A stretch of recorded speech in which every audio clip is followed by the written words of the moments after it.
একটু একটু করে হাঁটার চেষ্টা করছে, খুব পেন হচ্ছে। আমার কোলে চুপচাপ শুয়ে আছে। ঠিক আছে, যেহেতু ওরা বাচ্চা ছোট, ওদের ইমিউনিটি পাওয়ার কম, অল্পতেই ঠান্ডা লেগে যাবে। বাচ্চাকে যে ধরবে স্যানিটাইজার মেনটেন করবে, বাইরে থেকে আসবে বাইরের জামা কাপড় খুলে হাত মুখ ধুয়ে সাবান দিয়ে হাত মুখ ধুয়ে তারপর বাচ্চাকে দিতে পারবে। সবাই বাচ্চাকে দূরের থেকে দেখবে, ঠিক আছে? বাচ্চা শুয়ে আছে, খেলা করবে, যত বেশি তত ভালো। কোলে কম নিয়ে বাচ্চা যে শুয়ে থাকবে খেলা করবে।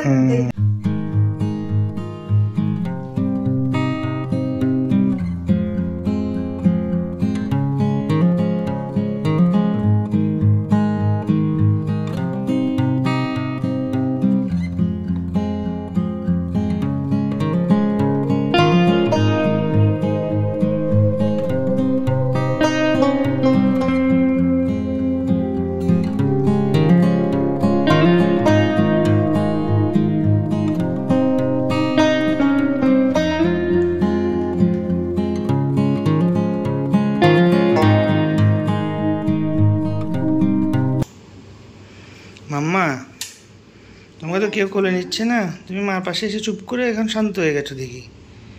একদম চুপ হয়ে গেছো। আঙুল কাটছ আবার তুমি? মা আঙুল কাটছ?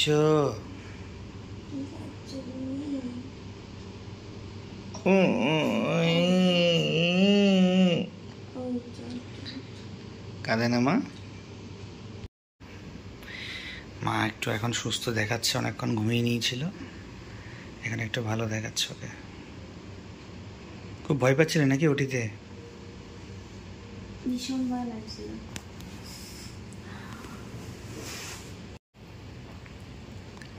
আমার জীবনে আগে কখনো ওটি হয়নি, এটাই প্রথমবার। তো হসপিটালে আনার পর আমি তো ইউটিউবে যদিও ভিডিও দেখেছি, চ্যানেল করে অ্যানেস্থেসিয়া দেয়, এসব তো আমার জানাই ছিল। তো এইসব নিয়ে পরপর ভয় পাচ্ছিলাম যে একটার পর একটা হবে, এবার শুরু হবে, কোনটার পর কী হবে। তো হসপিটালে আসার পর সবাই খুব কোঅপারেটিভ ছিল, সিস্টাররা, ডক্টররা, সবাই খুব মানে সুন্দর করে সব কিছুই করেছে, কথা বলতে বলতেই করেছে।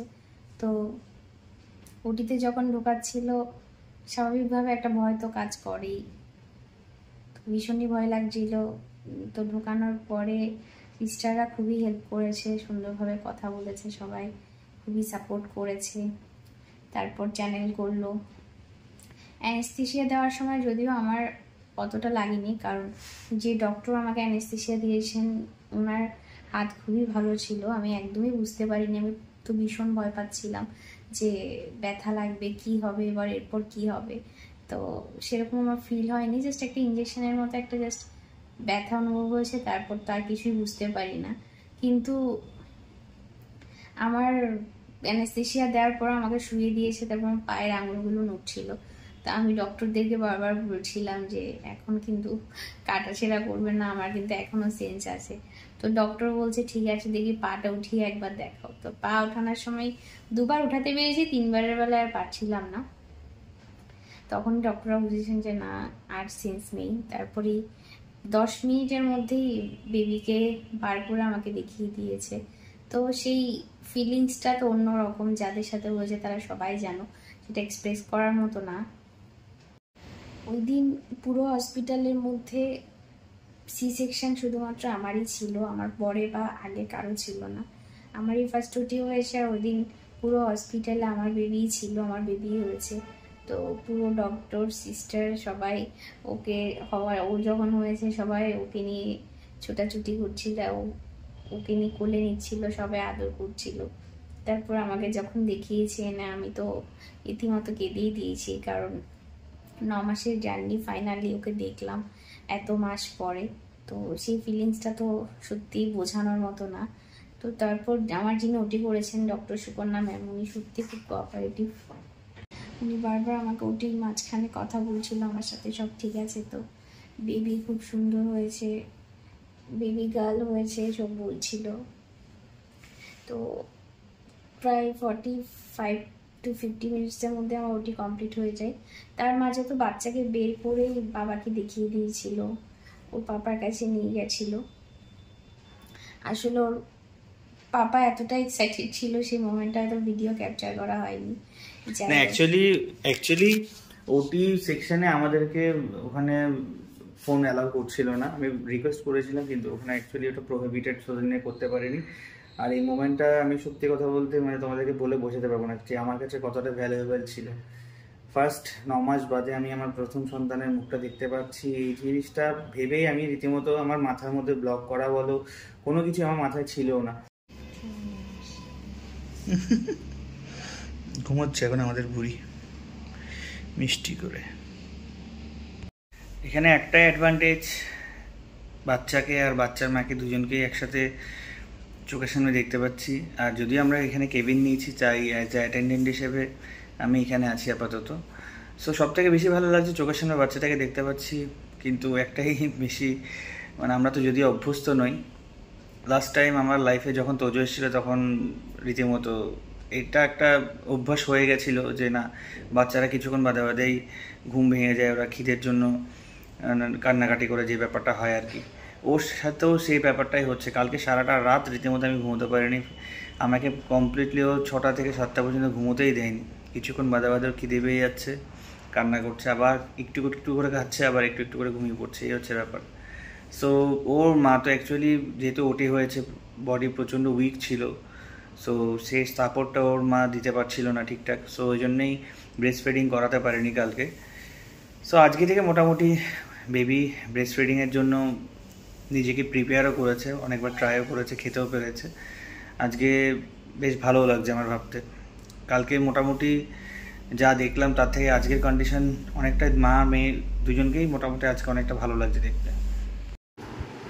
কালকে সারাদিন কিচ্ছু খেতে দেয়নি, এখন দিয়েছে চা আর বিস্কিট, কারণ ভারী কিচ্ছু খেতে পারবে না যেহেতু কালকে জাস্ট ওটি হলো। কারণ বাইরের হাওয়া লাগলে সেটা ঠান্ডা লাগবে। 2 মিনিটের মধ্যে চান করতে হবে, আগে মাথায় জল দিতে হবে, দিয়ে মাথা মোছাতে হবে, তারপরে কিন্তু গায়ে জল দিতে হবে, ঠিক আছে? প্রসিডিউর আছে, সেই প্রসিডিউরে করতে হবে।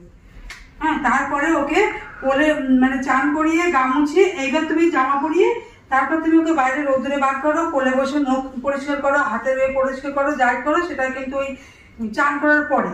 কারণ ওই চান করতে করতে ওকে ওইসব পরিষ্কার করতে গেলে ঠান্ডা লেগে যাবে, ঠিক আছে? যেহেতু ওরা বাচ্চা ছোট, ওদের ইমিউনিটি পাওয়ার কম, অল্পতেই ঠান্ডা লেগে যাবে। বাচ্চাকে যে ধরবে স্যানিটাইজার মেনটেন করবে, বাইরে থেকে আসবে বাইরের জামা কাপড় খুলে হাত মুখ ধুয়ে সাবান দিয়ে হাত মুখ ধুয়ে তারপর বাচ্চাকে দিতে পারবে। সবাই বাচ্চাকে দূরের থেকে দেখবে, ঠিক আছে? বাচ্চা শুয়ে আছে, খেলা করবে, যত বেশি তত ভালো। কোলে কম নিয়ে বাচ্চা নিচে শুয়ে থাকবে, খেলা করবে, দেখবে, সব এটা ভালো। আর বাচ্চাকে চেষ্টা করবে সবসময় নিচে রাখা। বাই চান্স মা একটু দুপা সরে গেলে বাচ্চা উপর থেকে পড়তে বেশিক্ষণ লাগে না, ঠিক আছে? বাচ্চা কাঁদলে ক্ষতি নেই, কিন্তু মানে পড়ে গেলে বিপদ। তাই বাচ্চা যদি নিচে শুয়ে তো কাঁদুক না, কাঁদলে বাচ্চা হার্ট ভালো থাকে, ঠিক আছে? অর্থাৎ বাচ্চা যদি কাঁদে কোনো ক্ষতি নেই।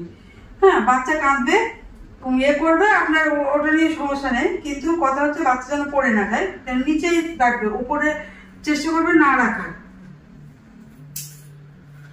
সাইড খাওয়ানোর পর সাইডে রাখাটা, সাইড করে রাখাটাই সব থেকে বেটার, তাই তো?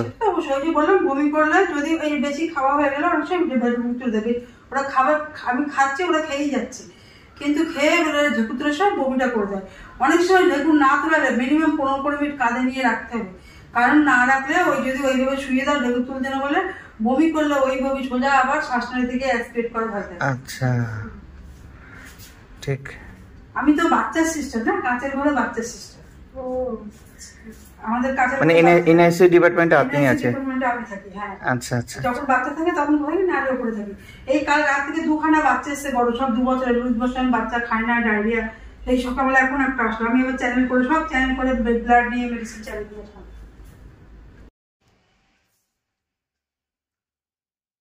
একটু একটু করে হাঁটার চেষ্টা করছে, খুব পেন হচ্ছে। তোমাকে সহ্য করতে হবে, ভেঙে পড়লে হবে বোকা।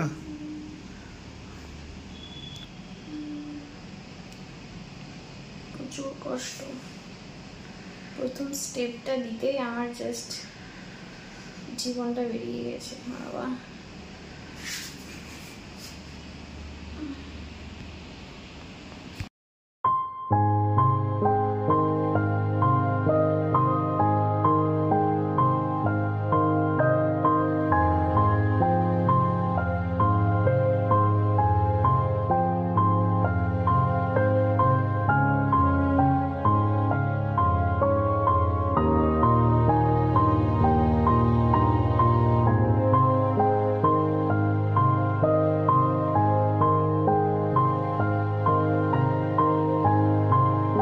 আস্তে আস্তে খাও, ট্রাই করো।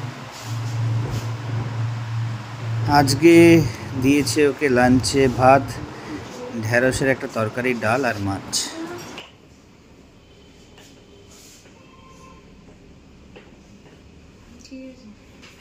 বেশ, খেয়ে নাও।